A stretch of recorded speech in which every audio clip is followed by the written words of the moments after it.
오늘 이 시간에는 양심을 따라라는 제목으로 읽어드린 본문의 말씀을 함께 나누려고 합니다. 새벽 시간마다 지난 이제 7월 달부터 8월 달까지 로마서를 이렇게 쭉 읽고 말씀을 묵상하고 공부를 했습니다. 제가 로마서를 여러 번 이렇게 참 읽기도 하고 설교도 하고 또 성경 공부도 하고 했지만 오늘 이번에 이 바이블 타임을 끝내면서 제 마음속에 딱 와닿는 말씀이 있었어요. 이 로마서라고 그러면은 로마서의 키워드는 뭐냐면 믿음으로입니다. 믿음으로. 로마서의 핵심적인 주제가 뭐냐면 믿음으로 말미암아 의를 이룬다는 것입니다. 그래서 이걸 줄여서 이신덕이 혹은 이신청입니다. 로마서 전체에 흐르고 있는 대주제가 뭐냐면 예수 그리스도를 믿음으로 말미암아 의롭다함을 받는 것입니다. 우리의 구원은 오직 예수 그리스도를 믿음으로 말미암아 얻었다. 그래서 우리의 어떤 공로나 행위가 아니라 하나님의 은혜요 하나님의 선물이다. 이렇게 로마서에서는 말씀하고 있습니다. 이렇게 믿음을 강조하는 이 로마서에서 그럼에도 불구하고 오늘 읽은 이 본문의 말씀 보면 양심을 따라 행동하라, 양심을 따라 행하라고 하는 아주 특이한 그 말씀이 나옵니다. 믿음으로 행하라 하고 말씀하지 않고 양심을 따라 행하라. 오늘 본문의 말씀 보면요, 복종하는 것도 진노 때문에 할 것이 아니라 양심을 따라서 복종하라. 권세자들에게 하나님이 세운 것이니 복종해야 되는데 그 복종하는 것도 지키지 않으면 그 권세자가 내가 벌을 주고 그 권세자가 진노해서 큰 낭패를 당할 것 때문에 복종할 것이 아니라 하나님 앞에서 양심을 따라서 복종하라.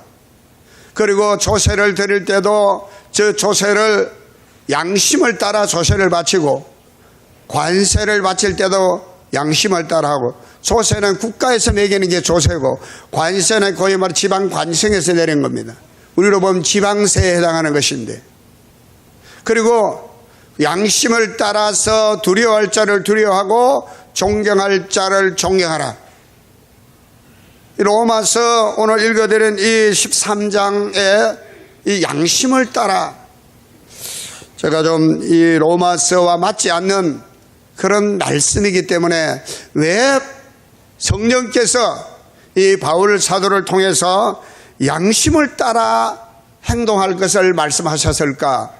제가 깊이 묵상하면서 또 여러 가지 오늘 이 말씀에 우리에게 필요한 내용이 뭘까 하고 생각하면서 오늘 말씀을 여러분에게 드리려고 하는 것입니다. 양심에 관해서 독일의 유명한 철학자 임마누엘 칸트라고 하는 분은 이렇게 말했습니다. 하늘과 땅 위에 신비한 두 가지가 있는데, 하나는 어두운 밤하늘을 반짝반짝 비추는 별이요, 또 하나는 이 어두운 세상에서 이 땅 위에 살아가는 인간의 마음이다. 그 마음은 곧 양심이다 라고 임마누엘 칸트는 말했습니다. 임마누엘 칸트라는 분은 선음적 철학을 강조하죠. 하나님께 우리에게 주신 그 양심에서부터 나오는 우리의 존재의식. 그러면 양심이 무엇일까요? 어두운 땅에 살아가는 우리들의 있는 그 마음이 양심이라고 할진데, 그 양심이 뭘까? 오늘 성경은 우리에게 양심을 따라 행할 것을 말씀하고 있는데, 그러면 성경에 말씀하는 양심은 뭘까? 제가 구어사전을 찾아보니까 양심이란 말은요, 어떤 도덕적인 가치를 판단해서 옳고 그름과 선과 악을 깨달아 바르게 행하려고 하는 의식, 곧 마음이라 이렇게 설명하고 있습니다.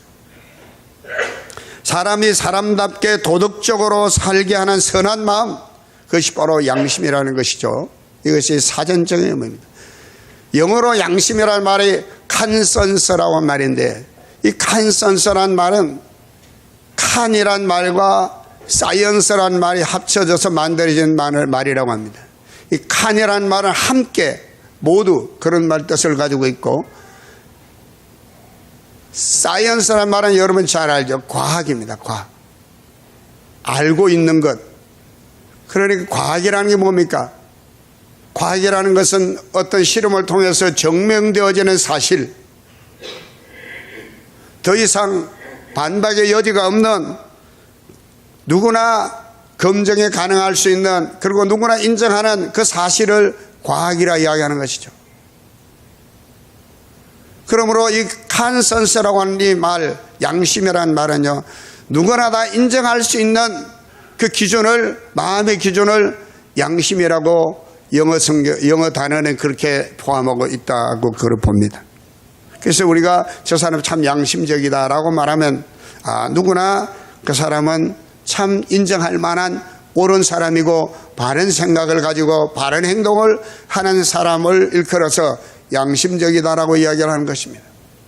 누구나 다, 모두가 다 그렇게 인정하는 그러한 사람, 그러한 마음과 말과 행동을 하게 될 때, 저 사람은 참 양심적이다 이렇게 합니다. 그럼 성경은 어떻게 이야기하고 있을까요?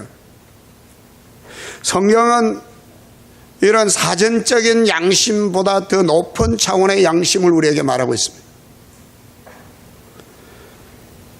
예를 들어 보면 고린도서 8장 10절로 12절과 고린도서 10장 27절로 29절의 말씀 보면요, 우리 믿음의 사람은 양심에 따라서 다른 사람의 양심을 생각해야 됩니다.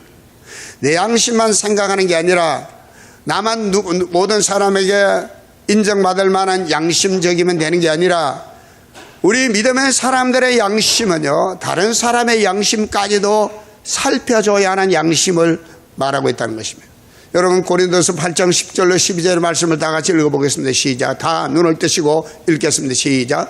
지식 있는 내가 우상의 집에 앉아 먹는 것을 누구든지 보면 그 믿음이 약한 자들의 양심이 담력을 얻어 우상의 제물을 먹게 하지 않겠느냐. 그러면 내 지식으로 그 믿음이 약한 자가 멸망하나니 그는 그리스도께서 위하여 죽으신 형제라. 이같이 너희가 형제에게 죄를 이어 그 약한 양심을 상하게 하는 것이 그 그리스도에게 죄를 짓는 것이니라. 이 고린도전서 8장 10절로 12절의 말씀은요, 내가 양심껏 행동했다는 것만 가지고 우리가 행동하면 약한 양심을 가진 사람을 마음을 상하게 할 수 있다는 거예요. 그렇게 하면 그것은 나아가서는 그리스도에게 죄를 짓는 것이라고 이렇게 규정을 짓고 있는 것입니다. 그러면 고린도전서 10장 27절 29절의 말씀을 다 같이 읽어보겠습니다. 시작. 불신자 중 누가 너희를 청할 때에 너희가 가고자 하거든 너희 앞에 차려놓은 것은 무엇이든지 양심을 위하여 묻지 말고 먹으라. 누가 너희에게 이것이 재물이라 말하거든 알게 한 자와 그 양심을 위하여 먹지 말아라. 내가 말한 양심은 너의 것이 아니요 남의 것이니 어찌하여 내 자유가 남의 양심으로 말미암아 판단을 받으리요. 아주 중요한 말씀을 하고 있습니다. 양심은 내 마음속에 있는 게 양심인데 고린도서 10장 27절 29절 말씀 보면 이게 내 양심이 아니라는 것입니다. 내 것이 아니라는 것입니다. 내 것인 양 내가 다른 사람이 보기에 그럴듯하게 보이면 내 마음대로 양심껏 한다, 그건 옳지 않다는 것입니다. 이게 성경에 말하고 하는 양심입니다.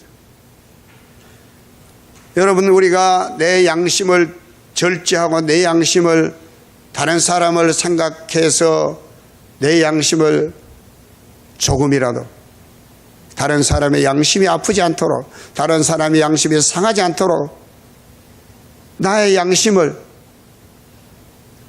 마음대로 자유롭게 행사하지 아니하면 어떤 결과가 오느냐? 한마디로 말하면 성경은 그것이 남에게 덕을 베푸는 것인데, 그렇게 함으로써 약한 양심을 가진 사람이 하나님을 더 찾아가고 하나님께 더 나아가고 궁극적으로는 하나님을 알게 되고 구원함에 이룰 수 있다고 하는 것을 성경이 말씀하고 있습니다. 디모데전서 1장 19절의 말씀 보면요, 사도 바울은 믿음의 아들인 디모데에게 이렇게 목회적 권면을 하고 있는 것을 봅니다. 믿음과 착한 양심을 가져라. 어떤 이들은 이 양심을 버렸고 그 믿음의 가나에는 파선하였다라고 이야기합니다. 파선했다는 말은 배가 풍랑을 만나거나 암초를 만나서 그게 부딪혀서 배가 깨지는 상태, 이게 파선하는 상태라고 읽혔습니다. 믿음이 파선하였다는 것은 믿음이 배가 산산조각이 나는 것처럼 믿음이 깨져버리는 것입니다. 그러니까 믿음이 깨진 것을 두고 양심이 깨졌다라고 이야기하는 것입니다. 이걸 조금 다르게 표현하면 양심이 깨진 사람의 믿음도 깨진 것입니다. 믿음이 깨지면 양심이 깨진 것이고 양심이 깨진 사람 믿음이 깨졌다라고까지 이야기합니다. 그러니까 이 바울이 양심을 따라 행하라고 하는 이 말씀 속에는 양심과 믿음을 같은 동격으로 두고 이야기하고 있는 걸 봅니다. 그런데 우리가 세상에서 말하는 사전적인 의미에서 양심하고 바울 서신을 통해서 성령이 우리에게 말씀하시는 그 양심이라는 것은 차원이 다릅니다. 차원이 달라요. 마태, 마가, 누가, 요한복음 이 사복음서에 유일하게 양심이라는 단어가 딱 한 번 사용되고 있는데 바로 그것이 요한복음 8장 9절입니다. 가나마다 현장에 잡힌 여인이 바리새인들에게 붙들려 왔습니다. 이 바리새인들은 항상 예수님을 어떻게든 책을 잡아서 예수님을 올가미에 집어넣고 복음을 전하지 못하게 만들고 심지어 예수님을 죽이려고 그렇게 약점만 노리고 있는 사람들입니다. 가나마다 현장에 잡힌 여인을 데려와서는 모세 율법에 의하면 이 여인을 돌로 치라고 하는데 돌로 칠까요 말까요? 돌로 치라고 하면 예수님은 사랑이 없는 분이 되는 것이고 치지 말라고 하면 모세 율법을 어기는 것이기 때문에 이 바리새인들 서기관들은 당시 유대인들을 그냥 선동해서 저 예수는 율법도 지키지 않는 사람이라고 모함할 것이니 예수님이 진퇴양난에 놓여있게 됩니다. 그때 예수님께서 땅에 뭔가를 쓰시고 난 다음에 예수님께서 그 바리새인들을 향하여 이렇게 말합니다. 너희 중에 죄 없는 자가 먼저 돌을 치라. 그리야 할 때 그들이 이 주님의 말씀을 듣고 어떻게 했느냐 하면 양심의 가책을 받아가지고 어러러러 시작하여 아이 젊은이까지 하나씩 그 여인이 있는 자리에서 다 떠나갔더라. 그렇게 합니다. 예수님의 말씀을 듣고 양심의 가책을 받아. 그래서 여러분요, 이 사복음서에 양심이라는 단어가 이 요한복음 8장 9절에만 기록되어 있다는 거 참 아이러니하긴 합니다만은 주님의 말씀을 듣는 사람은 양심의 가책을 받을 수 있구나 하는 걸 알 수 있습니다.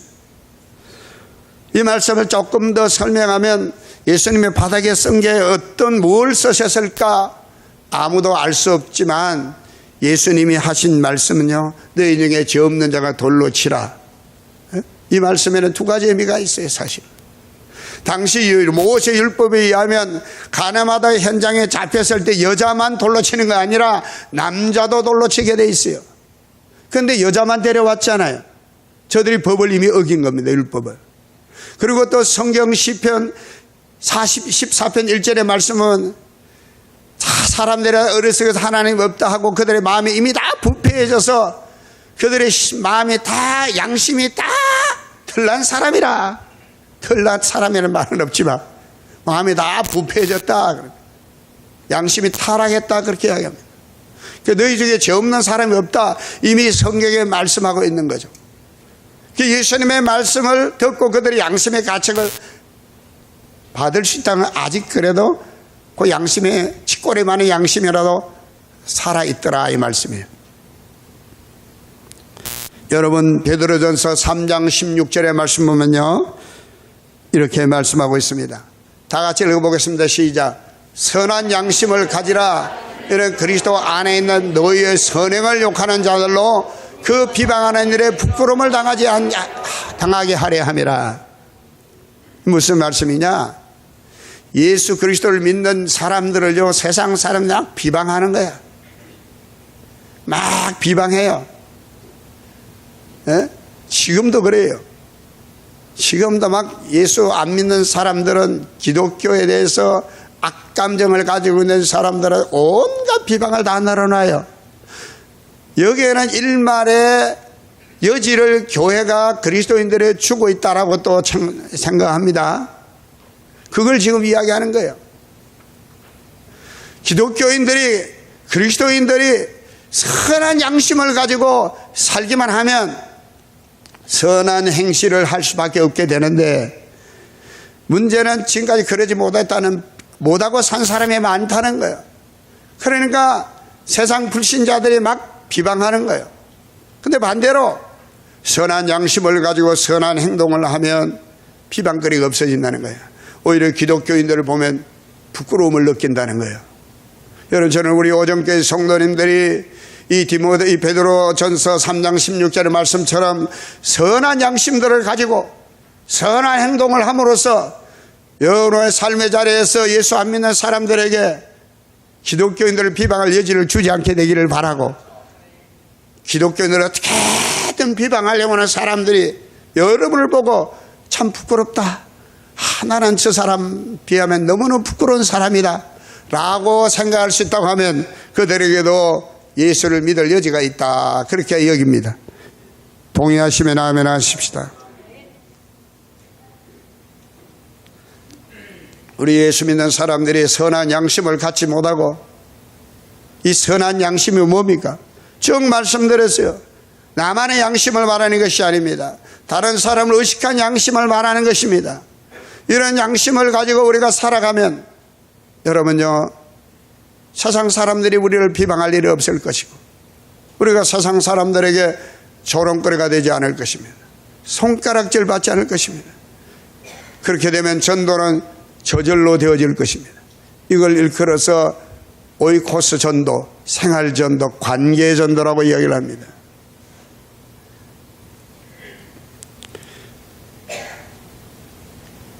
잘 믿는다라고 말은 잘하지만 밖에 나가서는 선한 양심을 가지고 행동하지 않기 때문에 욕을 얻어먹고 너나 예수 잘 믿어라 라고 비난의 소리를 듣는 경우가 많이 있습니다. 저는 우리 오정교회 모든 성도님들은 그런 소리를 듣지 아니하시고 더 나아가서는 선한 양심을 가지고 행동함으로써 많은 사람들에게 선한 영향력을 끼치게 되므로 전도의 열매를 맺게 되시기를 주님의 이름으로 축복합니다. 그럼 우리가 어떻게 하면 우리의 양심이 선한 양심, 깨끗한 양심이 될 수 있겠습니까? 예수 안 믿는 사람들도 난 양심껏 산다, 양심대로 살면 되지 뭐 교회까지 나갈 필요가 있느냐. 여러분, 그들의 양심은 이미 성경은 부패했다라고 이야기를 합니다. 그런데 자기 양심이 깨끗한 줄 알아요. 우리 예수 믿는 사람들도 여러분요, 교회만 나간다고 해서 교회만 왔다 갔다 그런다 해서 그 양심이 깨끗해지는 건 아닙니다.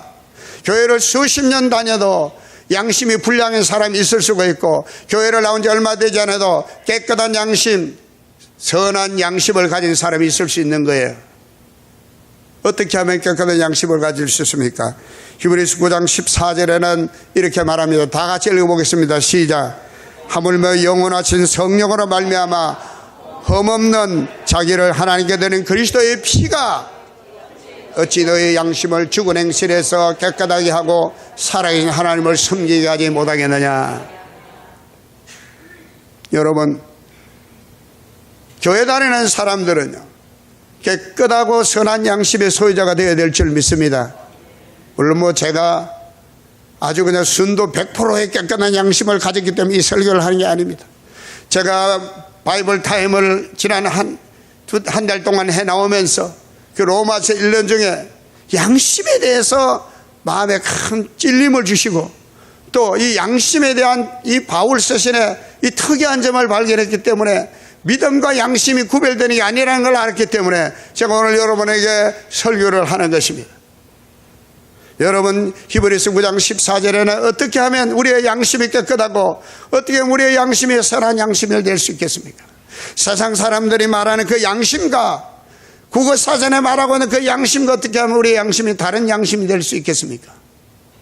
바로 성령으로 말미암아 오직 예수 그리스도의 피로 우리는 우리의 양심이 깨끗해질 수 있음을 믿으시기를 바랍니다. 히브리서 10장 22절에는 이렇게 말하고 있습니다. 다 같이 우리가 마음의 뿌림을 받아 약한 양심으로부터 벗어나고 몸은 맑은 물로 씻음을 받았으니 참마음과 온전한 믿음으로 하나님께 나아가자. 마음에 뭘 뿌림을 받아요? 그리스도의 피로 뿌림을 받았을 때, 할렐루야, 저와 여러분이 선한 양심의 소유자고 깨끗한 양심의 소유자일 수 있으면 저와 여러분은 성령으로 말미암아 예수 그리스도의 그 피로 우리 마음에 뿌림을 받았기 때문에 저와 여러분의 마음이 선한 양심을 갖고 깨끗한 양심을 갖게 된 것을 믿으시길 바랍니다. 그러므로 저와 여러분의 예수의 십자가 흘린 그 피가 헛되지 않기 위해서, 오늘 예수 그리스도 피가 모든 사람에게 유효하기 위해서 구원받은 저와 여러분이 먼저 예수 그리스도의 피로 그 마음의 피뿌림을 받은 자답게 선한 양심, 깨끗한 양심, 착한 양심을 가지고 행동해야 하리라고 믿습니다. 1883년 이탈리아의 극작가 클로디라는 사람이 어린아이를 위해서 창작 동화를 발표했죠. 피노키오의 모험이라는 동화입니다. 이 피노키오라는 모험에 보면 목수인 제페토라고 하는 할아버지가 장작을 깎아가지고 인형을 만드는데 그 인형의 이름을 피노키오라고 짓습니다. 이 피노키오가 딸가닥 하는 움직이는 그러한 이제 인형입니다. 천방지축으로 그냥 퐁탁퐁탁 뛰어다니다가 그냥 부러져서 그냥 죽습니다. 그때 푸른 요정, 거기 보면 떡갈나무 푸른 요정이 나타나가지고는 이 피노키오를 살려주죠. 이 피노키오가 온갖 모험 가운데 이 자기를 만들어줬던 이 제페토라고 하는 이 할아버지를 구해준 일이 생기게 되고 결국은 그가 사람이 되어진다는 그런 아주 재미있는 이야기인데, 이 이야기 속에 피노키오가 자기를 만들어준 그 할아버지 목수 제페토의 그 도덕적 기준과 그 할아버지의 마음에 맞게 살도록 늘 옆에서 그 양심에 자극을 주는 말을 하는 귀뚜라미라는 존재가 있습니다. 어느 날 보는 귀뚜라미가 나무에 달려있는데 큰 귀뚜라미가 있는 겁니다. 기뚜기뚜 소리를 내며, 아니 누군가를 부르는데 보니까 자기를 부르는 거야, 피노키오가. 그래서 이 피노키오와 귀뚜라미의 대화가 시작이 됩니다. 귀뚜라미가 피노키오에게 너 부모님 말씀 잘 안 듣고 멋대로 집을 나가면 벌을 받게 돼. 그런 아이에게는 결코 좋은 일이 일어나지 않아. 언젠가는 가슴을 치며 후회하게 될 거야. 그랬더니 피노키오가 하는 말, 귀뚜라미야, 멋대로 짓거리지 마라. 나 내일 새벽에 이곳을 떠날 테니까 이대로 여기 있다가는 다른 아이들과 난 똑같은 시세가 될 거야. 학교에도 가야 하고 공부도 해야 하고, 솔직히 난 공부하기 싫거든. 죽어도 하기 싫거든. 공부보다는 나비 잡으러 뛰어다니고 나무에 올라가서 새집을 뒤지는 게 더 재밌어. 귀뚜라미가 말합니다. 이 불쌍한 녀석아, 너 그랬다가는 이 다음에 커서 멍청한 사람이 된다는 걸 너 모르니? 사람들의 놀이개감밖에 되지 않아. 귀뚜라미가 또 이야기합니다. 너 학교에 가는 게 마음에 내키지 않으면은 일이라도 좀 배우지, 기술이라도 좀 배우지. 그래야 정직하게 빵 한 조각이라도 벌어서 먹을 수 있지 않겠니? 그랬더니 피노키오가 한참 후에 이렇게 말합니다. 세상 일 모든 중에서 정말 내 마음에 드는 게 딱 한 가지가 있어. 뭐 그게 뭔데? 먹고 마시고 잠자고 노는 거. 그리고 아침부터 저녁까지 어슬렁거리며 다니는 것. 귀뚜라미가 말합니다. 너 그렇게 살다가는 병원이나 감옥 신세밖에 지지 않을 걸. 이 피노키오가 이 귀뚜라미의 이 양심의 소리를 자꾸 들으니까 마음에 걸리는 거야. 마음이 거스리는 거야. 화가 치밀어 올라가지고 마침 의자 위에 있는 망치를 집어들고 귀뚜라미에게 던져버립니다. 귀뚜라미에게 죽습니다. 사람은요, 양심의 소리를 하면요, 싫은 거야. 화가 나는 거야. 여러분, 우리 믿음의 사람에게 이 귀뚜라미 같은 양심의 소리를 우리에게 들려주시는 분이 계세요. 요한복음 16장 7절로 8절 말씀을 다 같이 읽겠습니다. 시작. 그러나 내가 너에게 실상을 말하노니 내가 떠나가는 것이 너에게 유익이라. 내가 떠나가지 아니하면 보혜사가 너희로 오시지 아니할 것이요 가면 내가 너희에게로 보내느니 그가 와서 죄에 대하여 의에 대하여 심판에 대하여 세상을 책망하시리라. 이 피노키오의 모험 속에 나오는 이 귀뚜라미와 같이 오늘 예수 믿는 저와 여러분에게 성령께서 죄에 대해서 의에 대해서 심판에 대해서 책망의 소리를 들려주신다는 사실을 믿으시기 바랍니다. 이건 안 듣기 싫어. 안 듣고 싶어. 좋은 소리만 듣고 싶어. 귀에 달콤한 소리만 듣고 싶어. 그러면 귀뚜라미가 말한 것처럼요, 그런 사람은 마귀의 게임에 넘어가게 되는 거죠. 성령은 때로 우리가 잘못할 때는 책망을 주시고 우리에게 교훈해 주시고 가르쳐 주시는 믿습니다. 그 성령이 꼭 성경이 하신 말씀, 성령이 땅에 존재하는 이유와 똑같습니다. 디모데서 3장 16절 말씀 보면 모든 성령은 성령의 감동하심으로 된 것으로 교훈과 책망과 의로 교육하게 유익하며, 할렐루야.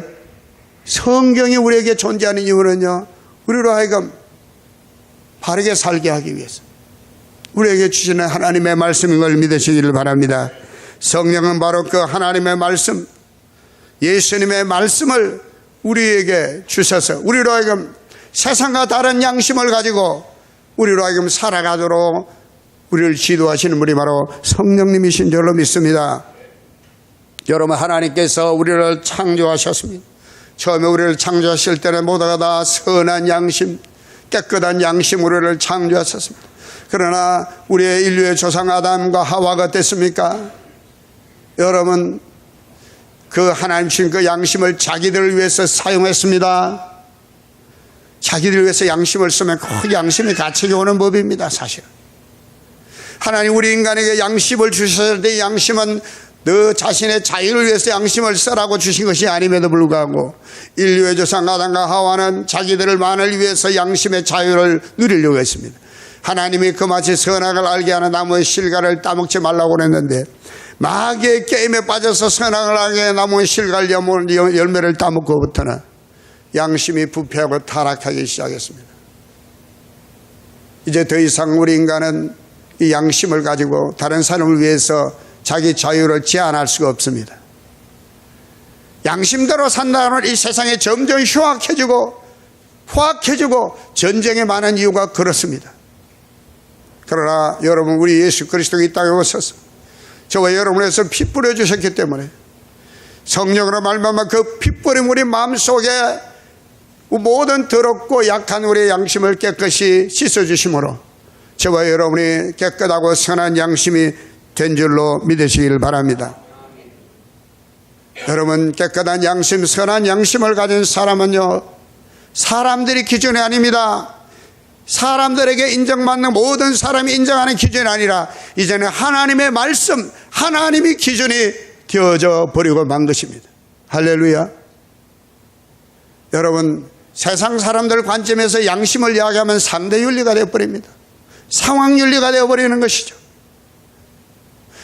저 아프리카 토인들은 저들이 누구를 사랑하면 어떤 양심으로 사랑하느냐 하면 죽입니다. 그게 그들의 사랑을 나타내는 양심적 표현입니다. 과연 그 양심이 옳은 양심일까요? 저와 여러분 그리스도인들은 하나님의 말씀의 기준에서 우리는 양심을 생각해야 되는데 우리의 양심은 나의 것이 아니라는 것입니다. 나의 양심 자유대로 우리가 행동한다면 그것은 성경이 말하는 양심이 아닙니다. 오늘 로마서에 나와 있는 이 양심은 바로 내 마음대로 하는 양심을 말하는 게 아니라 다른 사람을 생각해주는 양심입니다. 여러분, 음식을 먹을 수 있는 자유가 우리에게 있습니다. 어떤 음식이든 하나님 주신 것이기 때문에 감사함으로 먹으면 버릴 것이 없다고 했습니다. 우리는 어떤 음식이든지 먹을 수 있는 자유가 있습니다. 그 양심이 우리에게 있어요. 비록 우상 앞에 절한 재물이라도 우상은 우리가 인정하지 않기 때문에 먹을 수 있습니다. 그러나 믿음이 약한 자, 그 양심이 약한 자, 그것을 보면 마음의 상처를 받고 실망하고 낙심할 수 있기 때문에, 실족할 수 있기 때문에 우리가 전혀 구애받지 않고 먹을 수 있는 음식조차도 양심이 약한 자를 위해서 우리가 먹지 않아야 할 그 제한을 스스로 할 수 있을 때, 그러한 양심을 가진 사람이 오늘 성경 말하는 그리스도인의 신앙의 성경적 양심이라는 것을 말씀드리고 싶습니다. 저는 로마서 말씀을 통해서 이 양심의 문제를 생각하면서 정말 성경이 말하는 양심은 정말 더 높은 차원의 양심을 의미하는구나 하는 걸 깨닫게 되고, 여러분, 오늘 이 설교를 통해서 저와 여러분 모두가 정말 우리가 선한 양심을 가지고 깨끗한 양심을 가지고 정말 이 모든 사람들과의 관계 속에서 다른 사람을 생각해주며, 그래서 이 세상을 더 아름답고 밝게 변화시키는 일에 우리가 온전히 하나님 앞에 쓰임 받을 수 있게 되기를 주님의 이름으로 간절히 축복합니다.